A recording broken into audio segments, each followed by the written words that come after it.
A gun-related incident between President Biden's son Hunter and his daughter-in-law Haley, the wife of deceased son Beau Biden, occurred on October 23, 2018, and the FBI conspired to cover it up. According to a report from Politico, Haley discovers the .38 revolver in Hunter's pickup truck outside her home in Wilmington, Delaware on that day, and concerned Hunter would kill himself with it, she wrapped the gun in plastic and threw it in the trash bin near Jansen's Market, a nearby high-end grocery store where the Bidens often shop.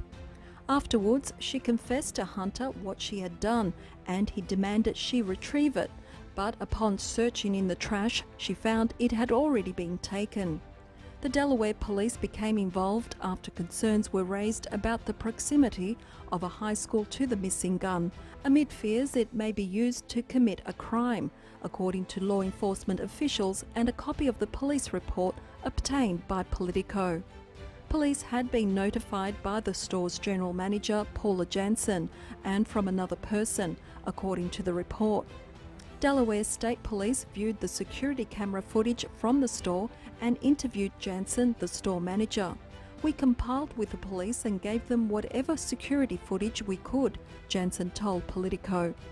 The FBI questioned Hunter if he was doing drugs or drinking heavily, and according to the report, he replied, "Listen, it isn't like that. I think she believes I was going to kill myself." Then a strange thing occurred. Secret Service agents approached the gun shop where Hunter had purchased the gun and asked the shop owner to hand over the paperwork from the sale of the gun to Hunter. This happened at the time when the Bidens had no Secret Service protection. Biden wouldn't get protection again until he became the Democratic nominee for president in 2020. The owner, Ron Palmieri, refused the request as he suspected the Secret Service were looking to hide Hunter's ownership of the gun in case a crime were committed with the gun. He later gave the paperwork to the Bureau of Alcohol, Tobacco, Firearms and Explosives, which oversees federal gun laws. Politico reports the Secret Service denies any knowledge of the incident and said it had no involvement in this incident. The White House has also pushed back on the report, alleging there was any Secret Service involvement in an incident in 2018 that involved Hunter Biden and a weapon.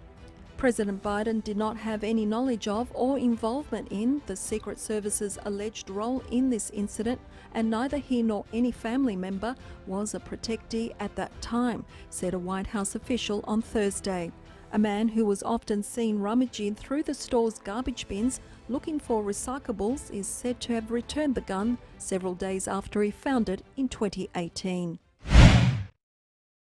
The controversies over the Chinese government's human rights and other troubling aspects have gone unabated ever since the global pandemic hit.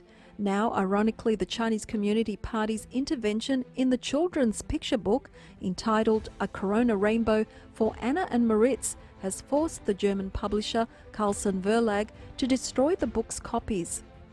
The picture book, written by Constance Stidham and Dorothy Tust, was released last summer in June 2020, and the sole purpose of the book was to help children cope with the unprecedented changes brought about by the COVID-19 pandemic. The CCP and some Chinese readers took serious objection to the content of the book. In one section, the father of the kids in the book says, "The virus comes from China and has spread out from there across the whole world." Most media outlets and researchers believe that the killer pandemic did emerge from Wuhan, located in central China. However, the CCP has denied the charges vehemently. It also accused the US military of bringing the virus to China. However, it has never produced any evidence of such counterclaims. The Chinese community in Germany also took serious objection to the content of the book. They gave a low rating to the book on Amazon and posted negative reviews online as a mark of protest. They said that they might take legal action against the publishers as the book intended to promote racism and discrimination. Ironically, the protest campaign was supported by the CCP Chinese consulate in the city of Hamburg. However, Carlsen Verlag succumbed to the pressure and apologized for the psychological trauma it caused. The Global Times, a CCP mouthpiece, said the Chinese community believes a simple apology is not enough and asks for the recall of the book. The Carlson publishing house has said printed copies would be destroyed. It expressed an apology for the hurt caused to the Chinese community as well. The German publisher said the objectionable content would be rectified in the next edition and the remaining copies would be destroyed. It is not the first time China has reacted to a book deemed unsuitable for its image. The practice of book burning can be traced back to the times of Mao Zedong. The Young Red Guards burned countless religious icons, books and buildings. In northwest China's Zhenyang County, a collection of books was burned in 2019.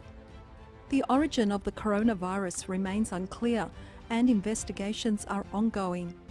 Beijing has suggested that the killer virus was detected first in the Wuhan lab, but its origins could be elsewhere.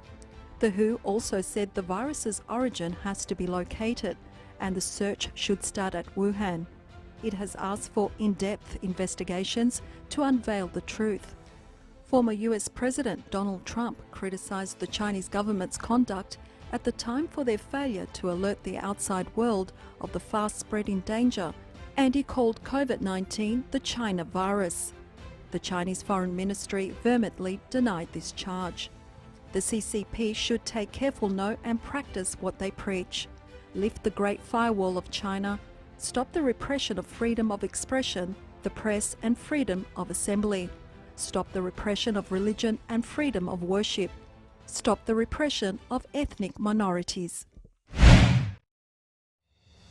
Chrissy Teigen, the American model and cookbook author, quit Twitter on Wednesday, becoming the newest celebrity to dump the platform after incessantly encountering ill treatment. "It's time for me to say goodbye," she tweeted Wednesday, shortly before deactivating her account with more than 13 million followers. Her Instagram account, where she has more than 34 million followers, was still active. In recent years, Teigen has developed a reputation for a truthful and unfiltered online presence. Like other big tech companies, Twitter is under increasing scrutiny to ease the flow of abuse against users, usually from anonymous accounts, in posts that often carry racist or misogynistic nuances. Earlier this week, Teigen faced a hostile response after publicising a new line of plant-based cleaning products in partnership with reality TV star Kris Jenner. Some users blamed her for selling out during a time of pandemic-induced economic apprehension, while others doubted her obligation to environmental protection, given her family's regular use of private jets. Teigen formally took a respite from Twitter in 2014 after facing a stream of spitefulness, including those who wished her dead, for a post condemning the level of gun violence in America. Other notable users who have abandoned personal use of Twitter include Grammy-winning singer Lizzo, who left pronouncing the site had too many trolls, and also comedian Pete Davidson. He quit all social media in 2018 after facing abuses linked to his relationship with singer Ariana Grande. Leslie Jones, an African-American comedian and actor, left Twitter in 2016, citing sickening cyberbullies who were racially insulting her. She had been swamped by tweets containing demeaning racial slurs about her appearance. Last month, Twitter said it had no intention of terminating anonymous accounts after prominent soccer clubs complained about the abuse suffered by several of their celebrated players. Arsenal's Willian and Eddie Nketiah, Manchester United's Marcus Rashford, and Anthony Martial and Chelsea's Reece James are among those on the receiving end of racist slurs on social media. Upholding its policy at the time, Twitter indicated, "At Twitter, we are guided by our values, and never more so than when it comes to fundamental issues like identity. And we believe everyone has the right to share their voice without requiring a government ID to do so." However, the American company agreed to work together with the British government and football authorities to solve the problem.